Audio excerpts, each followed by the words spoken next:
Hey everyone! Today we're exploring another chilling and disturbing case. If you'd like to support the channel, don't forget to hit that subscribe button and stay engaged. It really means a lot. I truly appreciate it. Now, take a deep breath and let's dive in. Los Angeles, the city of dreams, where fortunes are made and lives are destroyed. For 23-year-old Mateo Alvarez, the dream had always been simple. Work hard, send money back to his family in Mexico, and build a better life. But when he stepped into the mansion of wealthy socialite Evelyn Pierce, he had no idea he was walking straight into a gilded trap, one that would end in blood. Mateo was quiet, respectful, the kind of worker people barely noticed. That made him perfect for Evelyn, an elegant 58-year-old widow with a reputation for charity and a hidden appetite for control. She first hired him to maintain her garden. Within weeks, she was offering him side jobs, fixing appliances, moving furniture, even driving her to social events. To outsiders, Evelyn was the embodiment of class. But behind the locked gates of her Beverly Hills estate, she ruled her world like a queen, and Mateo was about to become her most prized possession. The relationship shifted quickly from employer and employee to something far more twisted. She began controlling every part of his life, his work schedule, his living arrangements, even his friendships. Soon, she was demanding he cut contact with his girlfriend, claiming she was distracting him from his future. In return, Evelyn promised him a better life, a car, legal residency, even a share in her fortune. But promises come with chains. Evelyn held his immigration status over his head, constantly reminding him that without her, he could lose everything. And then came the secret Mateo wasn't supposed to find. One evening, while fixing Evelyn's desk drawer, Mateo stumbled across a stack of life insurance policies. Not one, not two, but 5, each worth millions. And at the bottom of the stack was a recent application with his name listed as the sole beneficiary. It should have been a gift, but instead it was a warning, because taped to the back of the document was something else, a chilling note written in Evelyn's own hand. "You belong to me, always." Suddenly, Mateo realized what had happened to Evelyn's last 2 assistants. Both young men, both foreign, both dead in mysterious accidents. It wasn't generosity. It was ownership. And Mateo was next in line. Over the next few weeks, Evelyn's behavior became more erratic, appearing at his apartment uninvited, questioning where he went, even demanding he hand over his phone at night. Mateo was suffocating, and in that suffocation, the seeds of revenge began to grow. On a rainy March night, Evelyn Pierce was found dead in her bedroom. Her silk robe soaked in blood, her diamond necklace shattered on the floor. The suspect? Mateo Alvarez, who had vanished into the city hours before. But when investigators dug deeper, the truth they uncovered was darker than anyone imagined. What really happened inside Evelyn Pierce's mansion? And was it revenge or survival? By dawn, news of Evelyn Pierce's violent death had spread across Los Angeles. Detectives arrived to find no signs of forced entry, no missing valuables, just a wealthy widow lying in her own blood and a young man who had seemingly vanished into thin air. The cameras showed Mateo Alvarez leaving the property less than an hour before Evelyn's body was discovered. To police, that was all they needed to start hunting him down. But as they pieced together the timeline, a disturbing portrait of Evelyn's life began to emerge. One painted in secrecy, manipulation, and fear. Interviews revealed a pattern.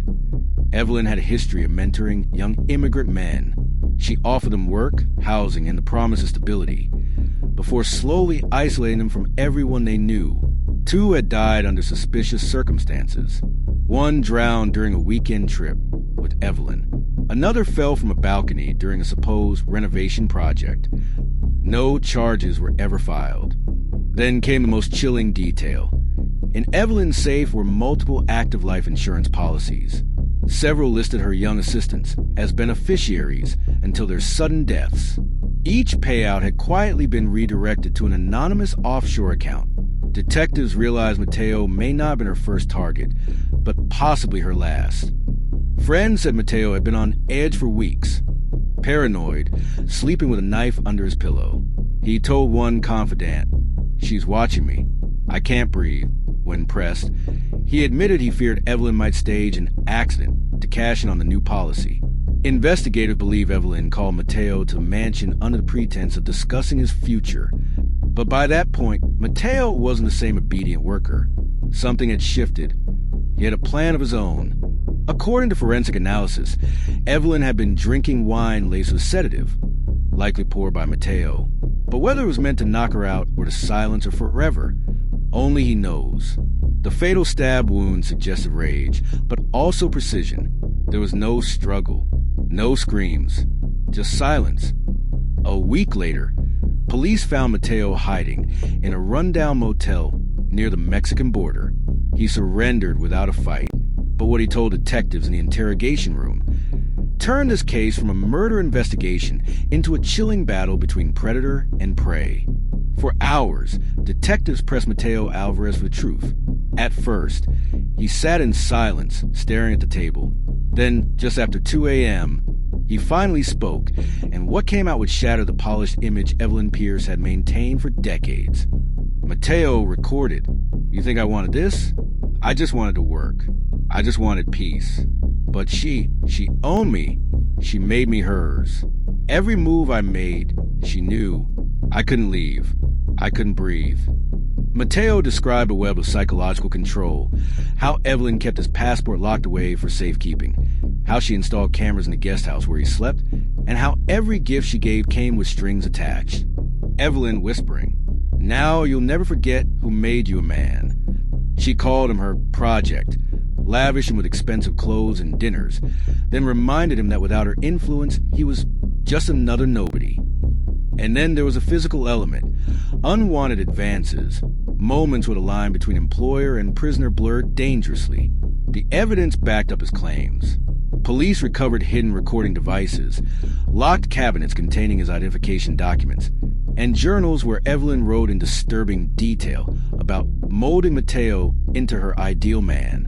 One entry read, "If he ever leaves me, I will make sure no one else has him, alive or dead." Mateo's confession painted the night of the murder not as an act of rage, but of survival. He claimed Evelyn told him she had finalized his life insurance paperwork earlier that day, and that she planned to take him to her mountain cabin that weekend, a place where, according to him, no one ever came back from. Was it paranoia? Or had he finally connected the dots in time? Mateo told detectives he decided that night it was her or me, but the question haunting the investigation was simple. Did Evelyn truly intend to kill him, or was he a manipulative young man who saw an opportunity to strike first? When the case went public, the city was divided. Some saw Mateo as a cold-blooded killer who exploited a wealthy woman's trust. Others saw him as a trapped young immigrant fighting for his life against a powerful predator. That divide would follow the case straight into the courtroom. By the time Mateo Alvarez stepped into the Los Angeles Superior Court, the case had already captured national attention. On one side, the grieving friend of Evelyn Pierce, describing her as a generous philanthropist and victim of a brutal killing. On the other, supporters of Mateo, calling him a survivor of psychological imprisonment. The prosecution painted a simple picture. Mateo was a young man who saw an opportunity for wealth. He seduced his older employer, gained her trust, then murdered her in cold blood to avoid being cut out of her will. They called it calculated greed. The defense told a far darker story. Evelyn wasn't a benefactor. They argued she was a predator.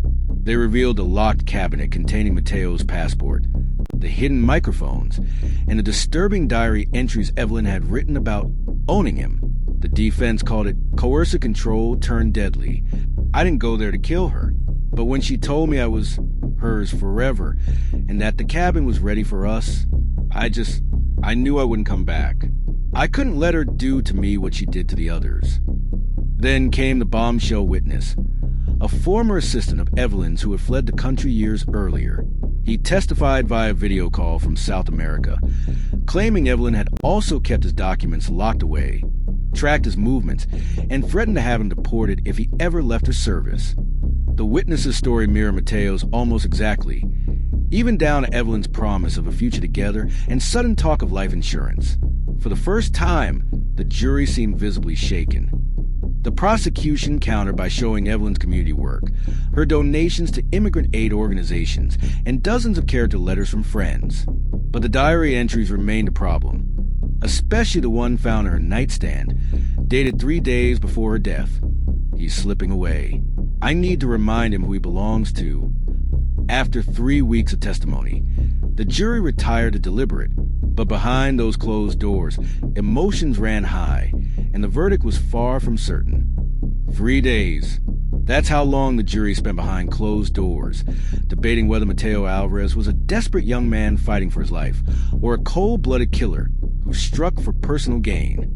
On the morning of March 14th, the courtroom doors opened.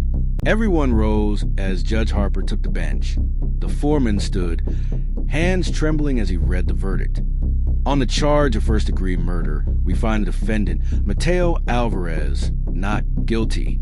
The jury instead convicted Mateo of voluntary manslaughter, agreeing he had acted under extreme emotional duress.